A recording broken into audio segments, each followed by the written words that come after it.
Welcome back to my video. आप देख रहे प्रोफेशनल्स। मेरा नाम है प्रतीक खत्री। आज हम पढ़ने वाले हैं बायबैक ऑफ सिक्योरिटीज़। ये चैप्टर 5 मार्क का आता है और ये चैप्टर 5 मार्क से 10 मार्क भी दे सकता है इंक्लूडिंग एमसीक्यू। और ये चैप्टर काफ़ी अच्छा है, काफ़ी ईजी है, बस इसमें कुछ कुछ कॉन्सेप्ट बहुत इंपॉर्टेंट है, हमें समझने पड़ेंगे। बाकी चैप्टर बिल्कुल हलवा है ये। तो जो भी इसके आप नोट्स देख रहे हो आपको मिल जाएंगे टेलीग्राम के ऊपर, आप जाके उनको एक्सेस कर सकते हो टेलीग्राम पे जाके, और प्लीज़ ज्वाइन कर लें वहाँ पे, ताकि आपको ऐसे रेगुलर ऐसे अपडेट्स मिलते रहें। देखो, सबसे पहले समझते हैं बायबैक होता क्या है। पता है, कंपनी कोई भी शेयर को इशू करती है ना, मार्केट में सपोज शेयर पड़े हमारे, तो जो शेयर हमने इशू किए ना, उनको हम वापस रीपर्चेस भी कर सकते हैं। अब वो रीपर्चेस हम कैसे कर सकते हैं भाई? हम जो हमारे पास पैसे पड़े होंगे उनको हम रीपर्चेस कर लेंगे शेयर होल्डर को देके। सपोज 100 रुपये का शेयर है, हम 150 रुपये देंगे, 200 रुपये देंगे, ताकि वो शेयर होल्डर हमें बेच दे। तो सर हम ये रीपर्चेस कर क्यों रहे हैं, इसका लॉजिक क्या है, क्यों कर रहे हैं रीपर्चेस? देखो, कभी कभी जो हमारे जो शेयर होल्डर जो होते हैं ना, और उनको भी पता है कि भाई शेयर काफ़ी अच्छा जा रहा है, काफ़ी ऊपर बढ़ रहा है, और हमें भी पता है शेयर काफ़ी ऊपर बढ़ रहा है, और हमें उसका पोटेंशियल भी पता है कि आगे बहुत बढ़ सकता है। तो हम ट्राई करते हैं कि भाई जो शेयर का जो बढ़ोतरी हो रही है, जो कंपनी की वैल्यू बढ़ रही है, वो हमारे पास ही रहे, वो बटे नहीं शेयर होल्डर को, कंपनी ऐसे चाहती है। तो कंपनी करती क्या है भाई, उसको पोटेंशियल दिखता है तो अपने शेयर खुद ही खरीद लेती है, जो भी उनके शेयर होल्डर उनके पास। सपोज डेढ़ ज़्यादा रुपए देके, सपोज 1 रुपये का शेयर तो 1.5 रुपये दे दिए, 1 रुपये का शेयर तो 2 रुपये दे दिए, ऐसे करके कंपनी उनसे खरीद लेती है, बायबैक कर लेती है। तो बस उसकी अकाउंटिंग में समझने वाले हैं, कितने हम बायबैक कर सकते हैं, कितना नहीं कर सकते। साथ में जो हमने शेयर खरीदे हैं उनको हमें कैंसिल भी करना पड़ेगा, कि भाई जो तुमने शेयर खरीद लिए तो तुम कैंसिल तो करोगे ना। ऐसा तो नहीं कि भाई उसको तुमने शेयर को इशू इशू होते रहने दिया, क्योंकि वो शेयर तो अभी आपके हो गए, और आप खुद के शेयर खुद ही दिखाओगे बुक्स के अंदर, तो हमें कैंसिल करने पड़ेंगे। क्लियर हुआ? तो उसको बोलते हैं बायबैक ऑफ शेयर्स। तो तो इसकी हम अकाउंटिंग समझने वाले हैं। अब आगे देखते हैं सोर्सेस ऑफ फंड। क्या क्या सोर्स को इस्तेमाल करके हम बायबैक कर सकते हैं।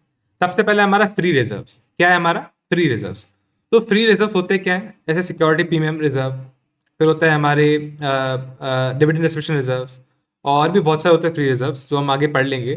तो उनके थ्रू हम बायबैक कर सकते हैं। या तो अभी मैंने बताया ना, सिक्योरिटीज प्रीमियम अकाउंट, जो हमने पता शेयर इशू किए थे प्रीमियम पे, उसका फंड भी हम यूटिलाइज करके बाय कर सकते हैं। मतलब हम जो भी पैसे पे करेंगे ना, वो हम इनमें से उठा के पे करेंगे। मैं ऐसा बोलने की ट्राई कर रहा हूँ। फ्री रिजर्व से उठाए पैसे और हमने पे कर दिए, जो बायबैक कर रहे हैं उनको। हमने सिक्योरिटीज प्रीमियम अकाउंट से उठाए पैसे और उनको पे कर लिए जो हम बायबैक कर रहे हैं। सिंपल चीज़ है यहाँ पे। और proceed from issue of shares, ये क्या होता है? सपोज हमने बायबैक करने के लिए कोई नई कैटेगरी ऑफ शेयर को इशू किया, और उससे जो हमें पैसे मिले, उस पैसे के थ्रू हमने बायबैक कर लिया। तो ये सब भी हम कर सकते हैं, बहुत सिंपल चीज़ है। आगे आते हैं कि हाँ भाई, कि जो जो जो हम बायबैक, जो भी हम शेयर को इशू कर रहे हैं, ठीक है, वो सेम सेम कैटेगरी के शेयर इशू करके हम बायबैक करें, ऐसा नहीं हो सकता। ठीक है, यहाँ तो जो भी पैसे पहले आए थे शेयर से, मतलब, और हम उसी शेयर को बायबैक कर रहे हैं वही पैसे को इस्तेमाल करके। मतलब मेरी बिल्ली मुझसे ही मैं हूँ, ऐसा नहीं कर सकते। मतलब मैं अभी भी बता रहा हूँ, सपोज कैटेगरी ए शेयर थी, वो उसको हमने इशू किया था पहले, उस समय पैसे मिले थे। और वही कैटेगरी ए शेयर को मैंने बायबैक किया, वो भी कैटेगरी ए शेयर के पैसे मिले वैसे ही मैंने बायबैक कर लिया। तो ये तो गलत बात हो गई, ये तो ऐसे ऐसी चीज़ हो गई, तो वो हमें नहीं करनी है। हाँ, पर हमने कैटेगरी बी शेयर को इशू किया और उसके जो पैसे मिले उसको हमने कैटेगरी ए शेयर को बायबैक कर लिया, ये अब कर सकते हैं। आगे आते हैं, आगे देखते हैं। फिर आगे आता है करंट ये कंडीशंस एंड कुछ भी लिमिटेशंस है हमारे यहाँ पे। देखो, सबसे पहला आता है अथॉराइजेशन। ये क्या होता है? इसको बोलते हैं कि भाई हमें कितनी अथॉरिटी है शेयर को परचेस करने की। वो हमें आर्टिकल्स ऑफ एसोसिएशन बताता है कि आप इतने शेयर परचेस कर सकते हो, इतने नहीं कर सकते। तो हमें फॉलो करना पड़ेगा आर्टिकल्स ऑफ एसोसिएशन को, ये बात तो हमें पता है। दूसरा, हमें अगर आर्टिकल ऑफ एसोसिएशन अथॉराइज नहीं करता, या फिर उसमें मेंशन कुछ भी नहीं है, तो हमें पास करना पड़ेगा special resolution in general meeting. ये तो कहाँ पे लिखा हुआ है, special resolution in general meeting. हमें उसके थ्रू हमें शेयर को इशू करने पड़ेंगे। सिंपल बात है। हाँ, अगर आप शेयर 10% से नीचे, जो टोटल शेयर का जो हमारा शेयर कैपिटल है जो हम बायबैक कर रहे हैं, वो 10% से नीचे या फिर 10% तक ही है, तो हमारा बोर्ड रेजोल्यूशन भी चल जाएगा इसके अंदर। क्या चल जाएगा? बोर्ड रेजोल्यूशन भी चल जाएगा इसके अंदर। सिंपल बात है। हाँ, पर अगर आप ज़्यादा कर रहे हो, 10% ज़्यादा कर रहे हो, तो आपको पास करना पड़ेगा special resolution in general meeting. बाकी अगर 10% तक है तो फिर बोर्ड रेजोल्यूशन भी चल जाएगा यहाँ पे। सिंपल चीज थी। आगे आता है क्वांटिटेटिव लिमिटेशंस। ये क्या होती है? देखो, हम मैक्सिमम नंबर ऑफ, जो हमारे आउटस्टैंडिंग शेयर है, नंबर ऑफ आउटस्टैंडिंग शेयर, वो मैक्सिमम हम सिर्फ मैक्सिमम खरीद सकते हैं 25%। उसके ऊपर हम नहीं खरीद सकते, ये बात याद रखना। दूसरा आता है debt to equity ratio maintain हमें करना पड़ेगा साथ में। देखो, ये होता क्या है, सपोज हमारे पास डेट और इक्विटी है, तो डेट डेट मैक्सिमम 2 हो सकता है एज कंपेयर टू 1 इक्विटी। मतलब 2 का डेट 1 की इक्विटी, 1 लाख का डेट 50,000 की इक्विटी, 2 लाख का डेट 1 लाख की इक्विटी। हमें ये रेशियो मेंटेन ही रखना है, इसको हमें गंवाना नहीं है। ये बात याद रखना, रेशियो में मेंटेन करना है डेट टू इक्विटी का। ये बात आप दिमाग में फिट कर लो कि भाई हमें ये रेशियो मेंटेन करना ही करना है कैसे भी करके। क्लियर हुआ? बहुत सिंपल चीज थी। हाँ, और ये रेशियो मेंटेन कैसे करेगा हम आगे उसके पूरे सम्स पढ़ेंगे, उसका आगे हम कैलकुलेशंस देखेंगे, आगे हम देख लेंगे उसको। फिर आता है रिसोर्स टेस्ट। ये क्या होता है? हम कहाँ से खरीद सकते हैं शेयर्स को? देखो, हम मैक्सिमम 25% जो अमाउंट है ना, किसका amount? Capital amount plus free reserves, capital amount plus free reserves, इसका मैक्सिमम 25% ही हम खरीद सकते हैं। उस अमाउंट का मैक्सिमम 25% ही का अमाउंट ही हम यूज कर सकते हैं फॉर बायबैक ऑफ शेयर्स। उसके ऊपर हम नहीं कर सकते। तो ये 3 चीजें थी, हमें फॉलो करनी पड़ेगी। तो ये 3 चीजों को हमें कैसे भी करके फॉलो करना पड़ेगा। अब याद रखना ये चीज को, बहुत इंपॉर्टेंट है ये चीज। आगे देखते हैं। और फिर नेक्स्ट आता है हमारा कोई अदर कंडीशंस भी है हमारी। सबसे पहले हमारी देखो, कभी भी बायबैक करो ना तो कोई भी फुल्ली पेड अप शेयर है ना, हमें वही बायबैक करते हैं। दूसरा, कम से कम 1 साल का गैप रखना है हमारे जो बायबैक में और न्यू इशू में। या याद रखना है, फिर न्यू बायबैक में या फिर प्रीवियस बायबैक हमें 1 साल का गैप रखना है। और फिर आगे आता है कम से कम 12 महीने के अंदर, 12 महीने के अंदर जो भी हमने सपोज पहले हमने पास किया था special resolution in general meeting, या फिर हमने पास किया था board resolution in any meeting, तो उसके 12 महीने के अंदर ही हमें बायबैक को एग्जीक्यूट करना पड़ेगा। उसके हम आगे नहीं बढ़ सकते। आगे आता है सॉल्वेंसी डिक्लेरेशन। जो कंपनी सॉल्वेंट है डिक्लेयर करना पड़ेगा डायरेक्टर्स को साइन करके, भाई हाँ हमारी कंपनी सॉल्वेंट है। अगर हम ये डायरेक्टर ने डिक्लेयर नहीं किया और हमें, तो फिर हम बायबैक नहीं कर सकते। और अगर डिक्लेयर कर लिया तो हमें रजिस्टर करना पड़ेगा उसको रजिस्ट्रार के अंदर, और सेबी को हमें दिखाना पड़ेगा कि भाई हाँ देख भाई डायरेक्टर ने साइन किया है, दोनों डायरेक्टर ने साइन किया है, भाई कंपनी सॉल्वेंट है। मतलब सॉल्वेंट मतलब क्या? बर्बाद नहीं है कंपनी, चल रही कंपनी, तभी हम बायबैक कर रहे हैं। आगे आता है हमारा प्रोहिबिशंस। तो कुछ कुछ प्रोहिबिशंस है, मतलब उस केसेस में कंपनी बायबैक नहीं कर सकती। सबसे पहला, सब्सिडियरी के थ्रू वो बायबैक नहीं कर सकती। ये बात याद रखनी है कि भाई सब्सिडियरी के थ्रू वो बायबैक नहीं कर सकती। दूसरा आता है इन्वेस्टमेंट कंपनी के थ्रू भी बायबैक नहीं कर सकती कंपनी। ये बात हमें याद रखनी है, इन्वेस्टमेंट कंपनी के थ्रू बायबैक नहीं कर सकती और सब्सिडियरी के थ्रू बायबैक नहीं कर सकती।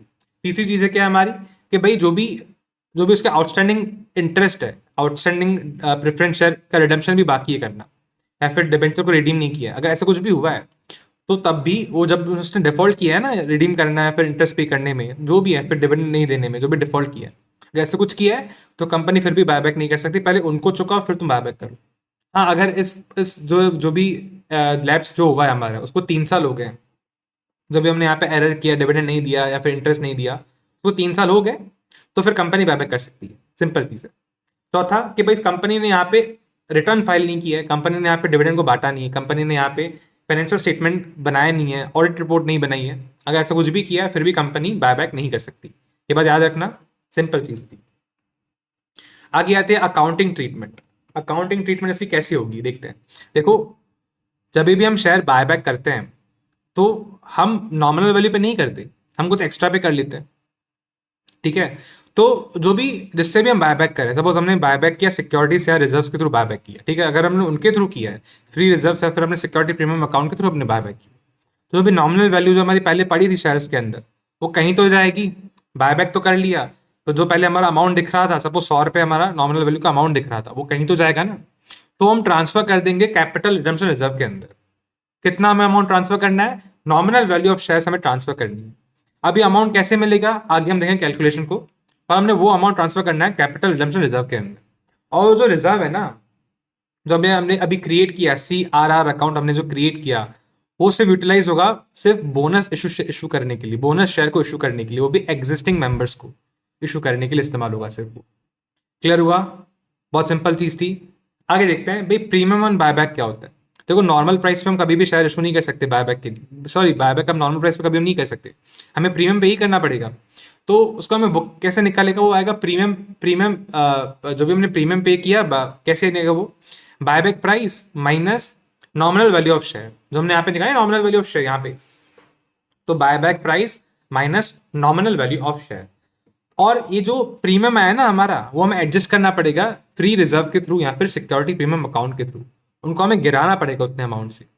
जो भी हमने प्रीमियम पे इशू किया, देखो प्रीमियम पे इशू किया हमारा नुकसान है, तो सपोज पहले हमने इशू किया होगा जो शेयर है वो हमने पहले इशू किए होंगे प्रीमियम पे, तो हमारा बना होगा सिक्योरिटीज प्रीमियम अकाउंट। और जब हमने बायबैक किया है वो भी प्रीमियम पे किया है, तो जो पहले हमें इशू पे प्रीमियम बना था उसको हम यूटिलाइज कर लेंगे for payment of buyback amount को। सिंपल बात है, तो पहले हमने रखा ही क्यों था फिर उसको, ऐसी चीज़ों के लिए तो रखा है उसको हमने। आगे आता है अब ये रिजर्व्स क्या क्या कैसे कैसे कैसे क्लासीफाई होंगे सर। देखो होता है फ्री रिजर्व, क्या क्या होता है, reserve available for dividend distribution है इंक्लूडिंग सिक्योरिटीज प्रीमियम, तो ये सब हमारे फ्री रिजर्व्स है। अगर ऐसे कुछ भी रिजर्व्स हो तो उनको हम यूज कर सकते हैं फॉर द बायबैक पर्पस। आगे आते हैं इसमें क्या क्या नहीं आएंगे। देखो एक तो रिवॉल्यूशन रिजर्व वो नहीं आएंगे इनमें, और जो भी जैसे नॉशनल गेन्स हो रहा है वो भी इसके अंदर नहीं आएंगे, वो सारे फ्री रिजर्व्स नहीं है, क्योंकि रिवॉल्यूशन रिजर्व क्या है, ये तो अनरियलाइज गेन है, ये एक्चुअल गेन थोड़ी है, तो हमारे पास कैश थोड़ी पड़ा है इसका। क्लियर हुआ, बहुत सिंपल चीज थी।